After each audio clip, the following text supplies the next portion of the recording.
At my baby shower, my mom gifted me a onesie that said, "Surprise baby of a disappointment." He swore it was a joke, so I laughed and did this.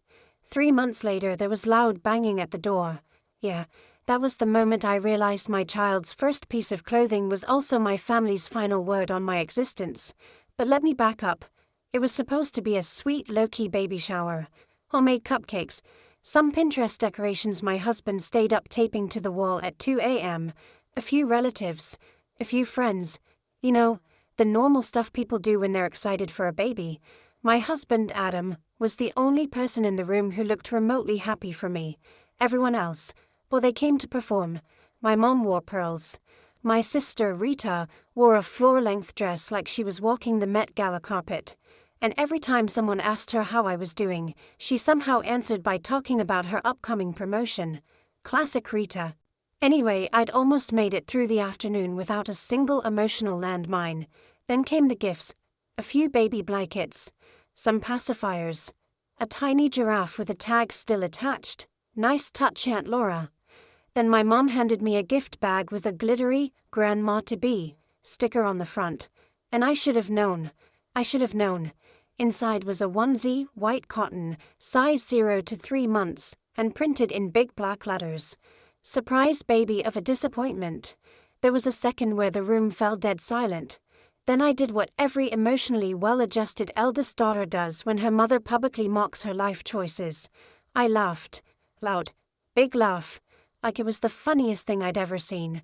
"Oh my God, Mom, that's hilarious," I said, holding it up for everyone to see. "You've still got that edgy sense of humor, huh?" My mom beamed like she just won an Oscar. Rita gave a little smirk and said, "Well, you were a surprise." And someone, I think my uncle, chuckled and muttered, "Apple doesn't fall far, huh?" It was the kind of laugh that gets stuck in your throat and turns sour on the way down. I smiled until my jaw hurt. Then I set the onesie down. I went into the kitchen. I washed my hands. I stared at the sink. And I made a decision. I wasn't going to raise my child around people who thought this kind of thing was funny, around people who clapped when I laughed at being insulted, around people who would absolutely turn around and tell my kid one day, "You know your mom was never supposed to be born, right?" Nope.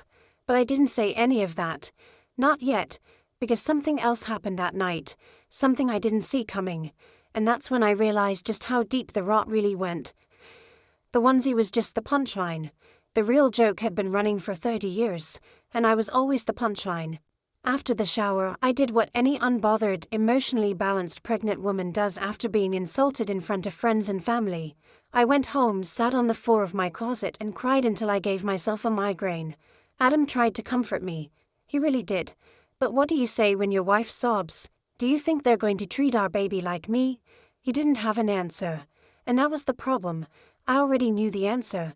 See, this wasn't a one-off. It wasn't like my mom suddenly turned into a mean girl with a sense of humor shaped by TikTok comments. No, this had been building since birth. My birth specifically, which was apparently a massive inconvenience. I was the oops baby. The midlife crisis wrapped in a hospital blanket. My parents had Rita when they were in their 20s. Planned perfect, the golden child. Then I showed up uninvited like an unpaid bill, and they never let me forget it. Growing up, it was always, "You're lucky we kept you. Honestly, you ruined our empty nest plans.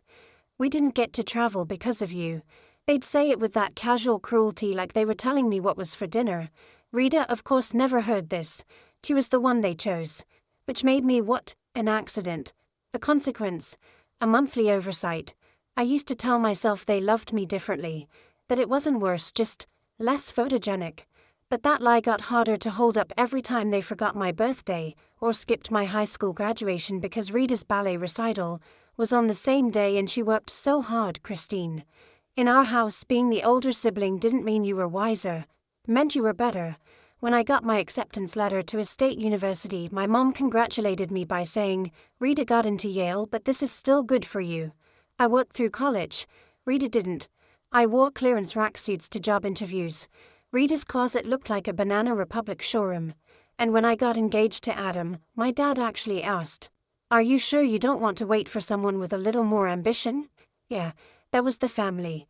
Brutally honest, which is a polite way of saying emotionally reckless with zero accountability. Adam, bless him, tried his best. He kept telling me, "You're not them. You don't have to be them." And I believed that, in theory. But then I'd hear my mother's voice in my head every time I bought something full price. Every time I said no to helping with another bill. Every time I chose myself, I heard her say, "Christine, stop being selfish." It wasn't just words. They made me believe I owed them something for being born. Even when I started doing okay for myself. When I got promoted, when Adam and I bought a small house, when we finally paid off our car, they found a way to make me feel guilty. "You should help your sister out. She's doing important work," my mom would say. "Rita's doing international consulting," my dad added. "And she's got that baby to look after." Funny, because I was the one who babysat that baby most weekends, for free, while Rita networked. I even sent money to help with my parents' mortgage when my dad's hours got cut. "No thanks. No, we appreciate you." Just a follow-up text 2 weeks later asking for help with their utility bill. So yes, when I saw that onesie I laughed. Not because it was funny, but because it confirmed what I'd suspected my whole life. They didn't see me as a real person. I was the family's scapegoat with a debit card. And now I was having a baby of my own. The night of the baby shower, I sat in bed with my laptop and opened a blank document. I started typing out a list.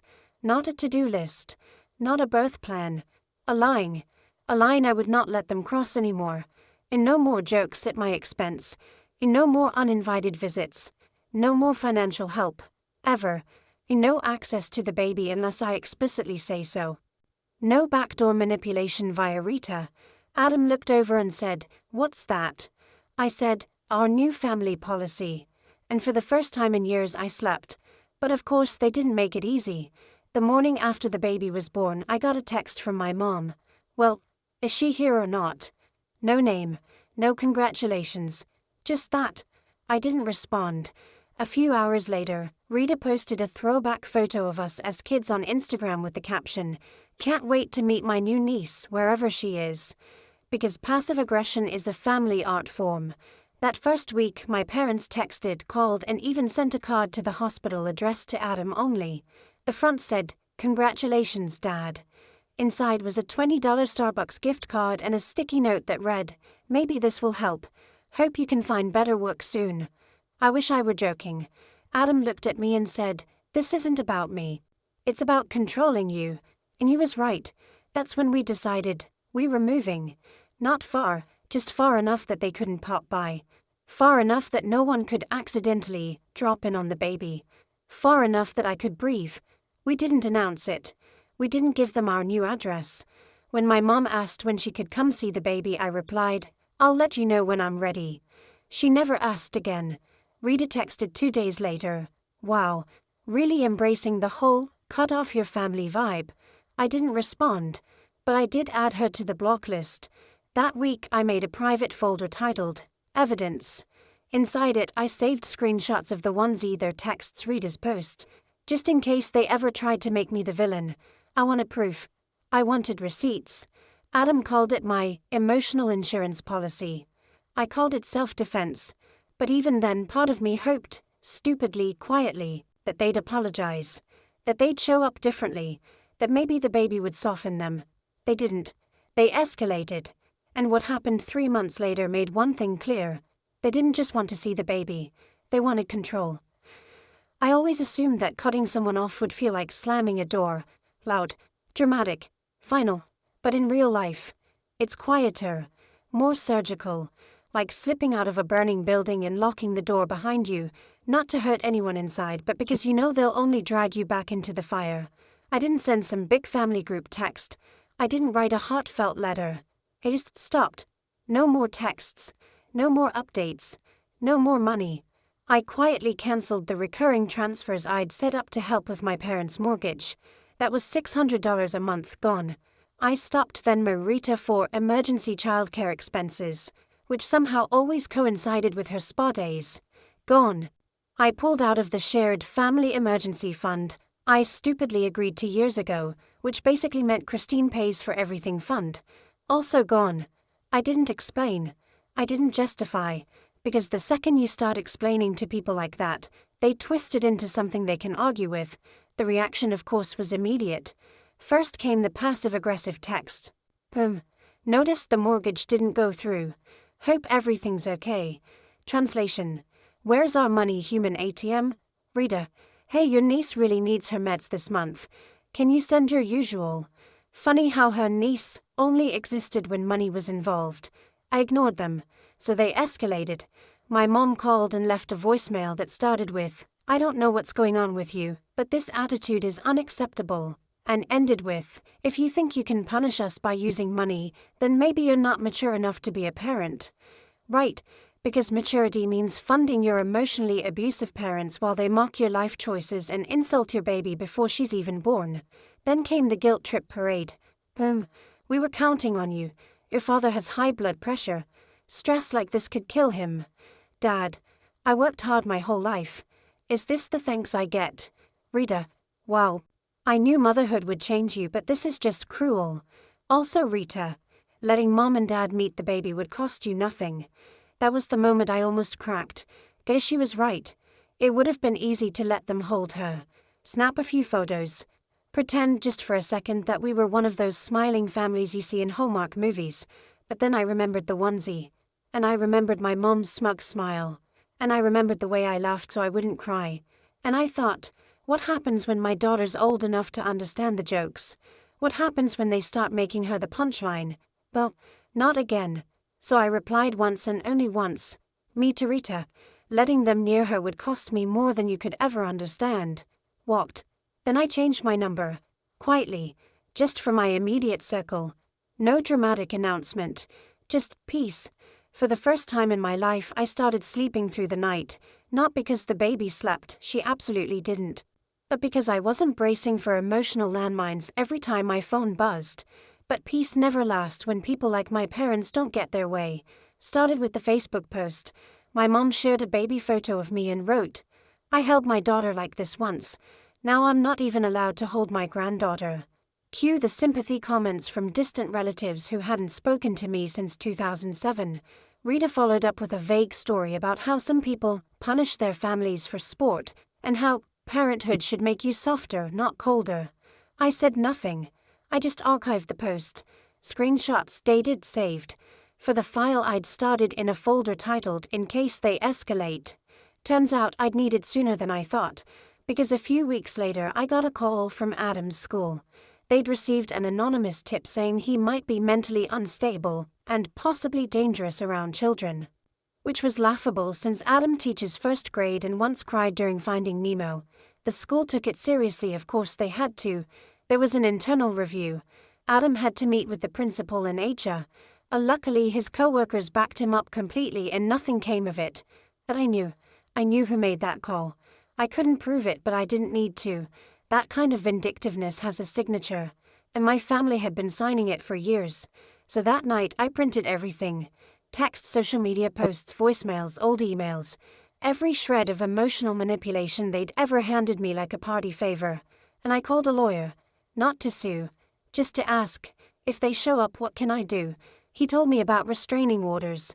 About cease and desists. About how to document everything. And then she said something that stuck with me.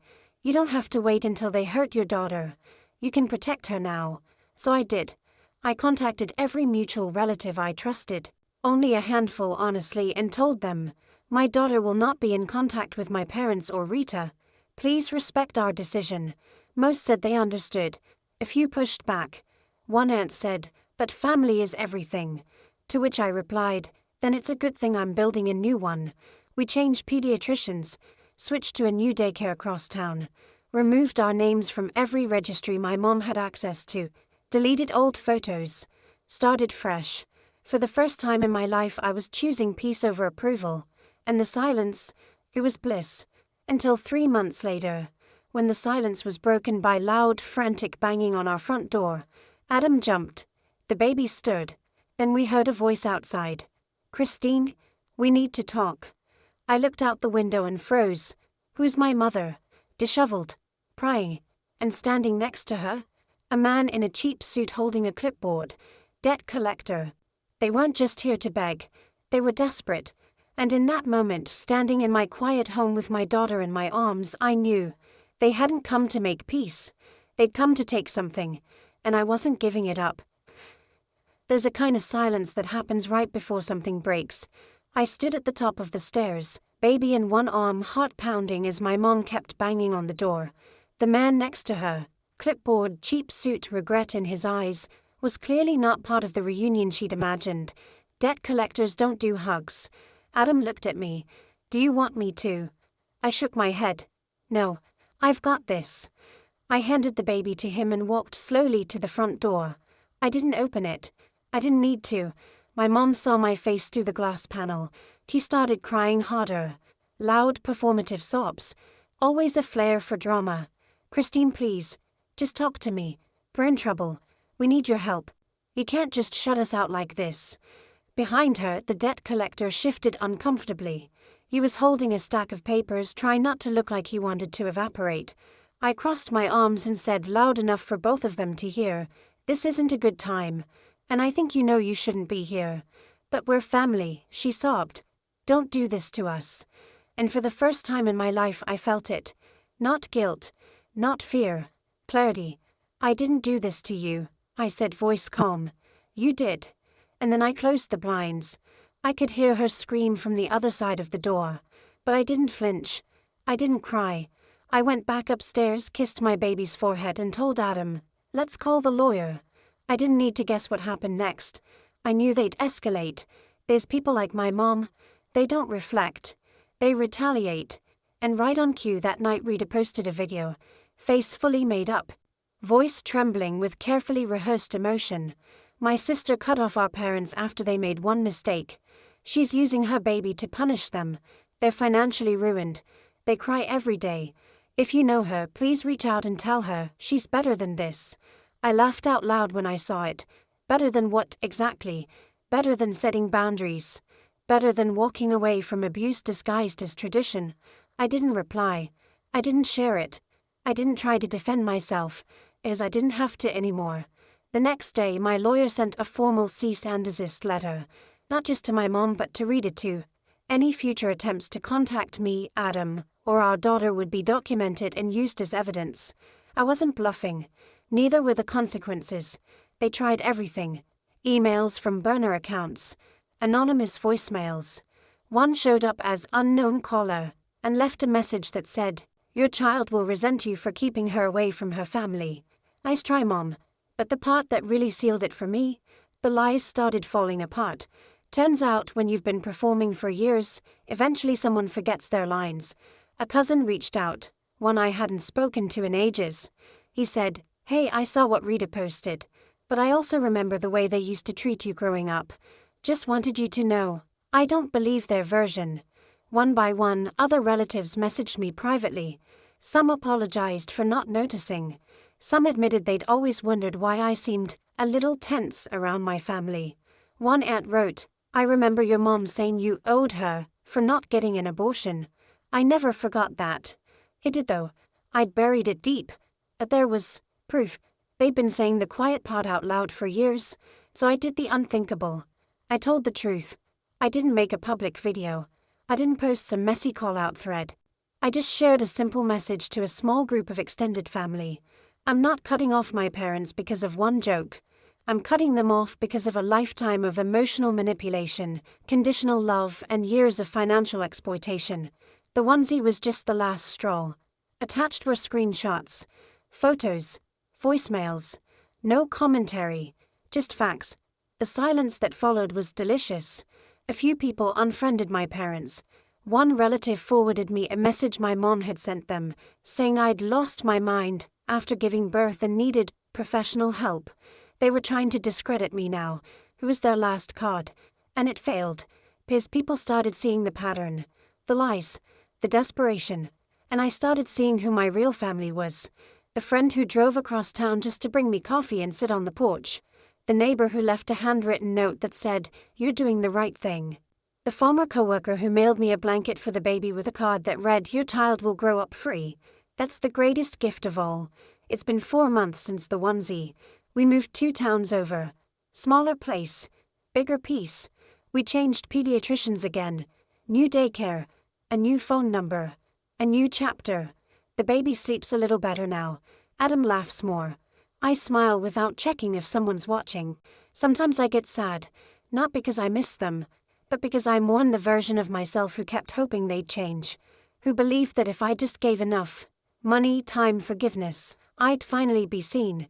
He tried so hard, and now she's gone, replaced by someone stronger, someone quieter, someone who doesn't need to prove anything to people who will never clap when she wins. The other day I found the onesie, stuffed at the bottom of a drawer I hadn't touched since we moved. I stared at it for a long time. Then I put it in a box labeled evidence, taped it shut, filed it away, not to hold on to the pain, but to remind myself, never again. I don't know if my parents will keep trying. I don't care, because every time I look at my daughter, her big eyes, her wild laugh, her little hand wrapped around mine, I know one thing for sure. She will never think love comes with a price tag.